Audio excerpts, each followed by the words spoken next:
വിദ്യാർത്ഥികൾ ലഹരി ഉപയോഗിക്കുന്നുവെന്ന് സംശയം തോന്നിയാൽ അധ്യാപകർക്ക് ബാഗുകൾ സഹിതം പരിശോധിക്കാമെന്നും ഒരു സമിതിയും അതിനെതിരാകില്ലെന്നും മുഖ്യമന്ത്രി പിണറായി വിജയൻ. അന്താരാഷ്ട്ര മയക്കുമരുന്ന് വിരുദ്ധ ദിനാചരണത്തിന്റെ സംസ്ഥാനതല ഉദ്ഘാടനം, നോ ടു ഡ്രഗ് 5ാം ഘട്ട പരിപാടിയും വിവിധ പദ്ധതികളുടെ ഉദ്ഘാടനവും നിർവഹിക്കുകയായിരുന്നു അദ്ദേഹം.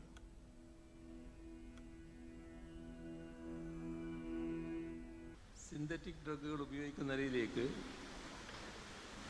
പുതുതലമുറയിലെ ചിലർ എത്തിയിരിക്കുന്നു. ഇത് ആശങ്കാജനകമായ കാര്യമാണ്.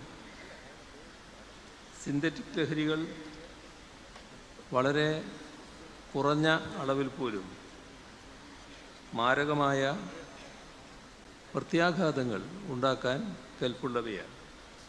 മാത്രമല്ല, കുടുംബ ബന്ധങ്ങൾ ശിഥിലമാകുന്നതിനും സാമൂഹിക ക്രമം തകരുന്നതിനും കാരണമാകും.